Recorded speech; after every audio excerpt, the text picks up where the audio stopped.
¿Por qué los habitantes de la calle existen en todo el mundo y son un problema global? El hecho de que tú consideres que las causas de la habitabilidad y la permanencia en calle en general están ligadas a las profundas desigualdades económicas y acceso a oportunidades que hay digamos, en estas sociedades, hace que sea un problema estructural y que no se soluciona solamente diciendo paremos el microtráfico, prohibamos la droga, intervengamos en los lugares como el Bronx en el caso de Bogotá, por ejemplo, sino que va a estar ligado necesariamente a la existencia misma de un sistema capitalista, de un sistema desigual, de un sistema que reproduce esta falta de oportunidades, de personas que crecen en ese entorno y toda su vida la van a desarrollar en ese entorno. Y pues por supuesto también el hecho de que no exista muchas veces una idea de reducción del daño en los consumos problemáticos de sustancias psicoactivas hace que sea mucho más fácil llegar a un estado de habitabilidad en calle,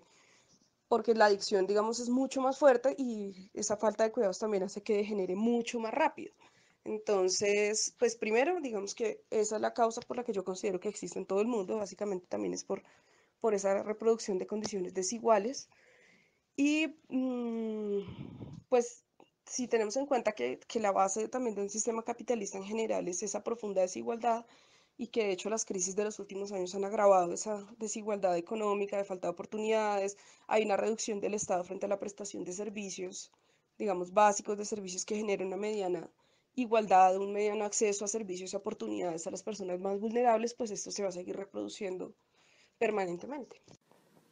Los habitantes de la calle son un problema global. Ciudades como Nueva York y Londres sufren de este problema. ¿A qué cree que se deba esto? Explicar la habitabilidad de calle es complejo. Existen muchísimas causas digamos, que hacen que esto sea un problema tanto en grandes ciudades como en ciudades intermedias, incluso en pueblos. Yo considero, en mi opinión, que la primera causa a la que se le puede atribuir, digamos, la existencia del fenómeno de la habitabilidad en calle es a la profunda desigualdad que existe. Yo siento que hay una visión un poco ligada a que el origen de estos problemas suele ser solamente el consumo de sustancias psicoactivas, pero pues, digamos, en mi opinión, la razón fundamental suele ser sociedades con una desigualdad muy profunda, con temas de segregación, con falta de oportunidades. Esto pues obviamente se evidencia mucho más en las grandes ciudades donde el costo de vida es mucho más alto. Entonces, el hecho de que existan ciudades como Nueva York o Londres y existan ciudades de países, digamos, en proceso de desarrollo o incluso en sociedades aún menos desarrolladas, implica que, pues, que realmente vivimos en sociedades que tienen profundas desigualdades, que tienen falta de oportunidades, que tienen problemas de atención a las poblaciones más vulnerables y pues obviamente, digamos, en muchos casos también está ligada al consumo problemático de sustancias psicoactivas y a la falta de políticas públicas que logren verlo más allá de un problema de seguridad y logren entender las múltiples causas que llevan a una persona a habitar la calle. Además de esto, pues hay que entender también que la habitabilidad de calle varía o tiene múltiples formas de presentarse, digamos, hay habitabilidad completa, hay permanencia en calle, hay personas que solamente transitan por épocas, también depende del respaldo familiar que tengan. En el caso de Colombia, yo considero que una de las cosas que ha agravado el fenómeno de la habitabilidad en calle en las grandes ciudades es también el conflicto, porque pues evidentemente el conflicto ha generado fenómenos de desplazamiento, de faltas de oportunidades, que hace que mucha de la gente que llega a la ciudad no solo no tenga ninguna oportunidad de adaptarse al entorno y de generar, digamos, una suficiencia económica, sino que sumado pues a todos los conflictos que implica el fenómeno de desplazamiento, la vivencia del conflicto en determinadas partes puede condicionar el hecho de que las personas no puedan recuperarse o que tengan mayor vulnerabilidad al llegar a la ciudad, que hace más fácil el hecho de que terminen habitando la calle permanentemente. Ahora hay que entender también que hay varias formas de habitar la calle, digamos, una cosa es lo que se presenta acá en circuitos como lo que era el Bronx y otra cosa puede ser estos movimientos en grandes ciudades que se les conoce como homeless o personas sin hogar que habitan la calle, no necesariamente ligado a estos temas de microtráfico como podría ser el Bronx, sino también por el hecho de estar en ciudades que tienen un costo de vida demasiado alto, donde específicamente la vivienda, el acceso a la vivienda, tanto propia o en alquiler es muy alta. Y pues digamos, estas crisis económicas que se han vivido en los últimos años en el mundo han hecho que la pérdida de capacidad adquisitiva de la gente implique una necesidad de llegar a habitar otros espacios donde puedan disminuir los costos de vida. Igualmente, esto está ligado a sistemas profundamente desiguales, a la falta de oportunidades y a la falta de acceso como a un sustento económico que les permita tener un mínimo de necesidades cubiertas. ¿Por qué en países tan desarrollados como los anteriores, los albergues y lugares de resocialización sí son efectivos y los habitantes de la calle recurren a él, mientras en nuestro país los habitantes de la calle huyen de estos? Yo creo que no en todos los lugares es tan efectivo, digamos que no siempre en Nueva York y en Londres hay experiencias exitosas. De hecho, hay otras experiencias exitosas como Brasil, que tienen programas muy nuevos y yo creo que la efectividad de estos depende de varios ítems. El primero, por ejemplo, frente al consumo de sustancias psicoactivas, eh, muchas veces los programas que tienden no a una resocialización como tal o a un proceso de recuperación que implique parar absolutamente el consumo de sustancias, sino que son programas mucho más flexibles que están orientados a la reducción del daño, es decir, a permitir que la gente siga consumiendo, pero que haga el cambio entre sustancias que tengan un menor grado de adicción o que consuman de manera segura, que implican temas como, por ejemplo, proveer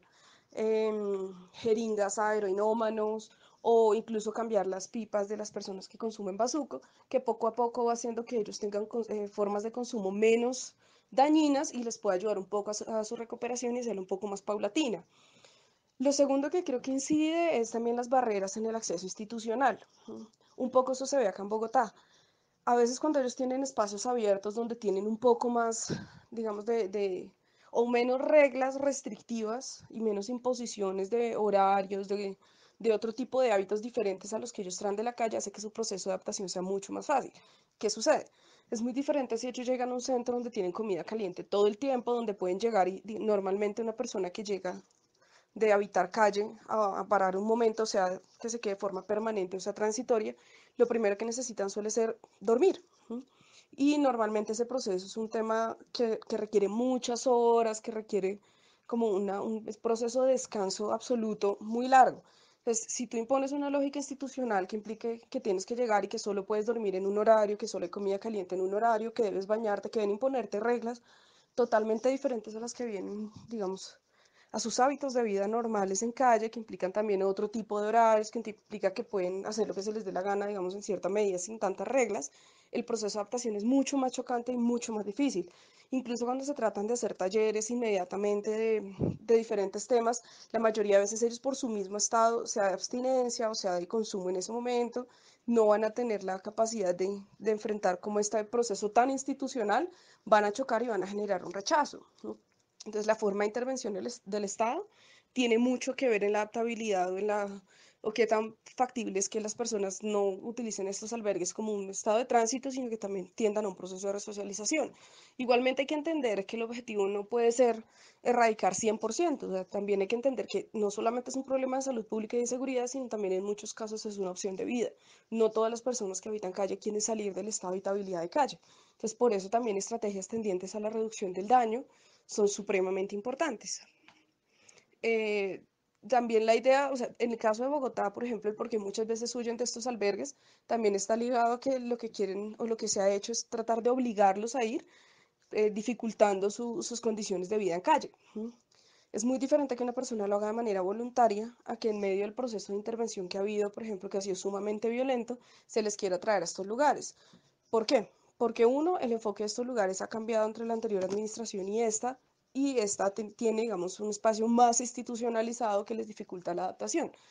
Y segundo, porque las intervenciones tan violentas normalmente lo que hace es también generar reacciones violentas, porque les quitan sus lugares de consumo, les quitan todos sus hábitos, todo su espacio de vida y de desarrollo, y lo que ellos hacen antes que ir a estos lugares es tratar de reconstruir ese entorno, es tratar de ubicar primero otra olla, es tratar de volver a generar un mediano entorno antes que sentir que estos lugares son lugares seguros.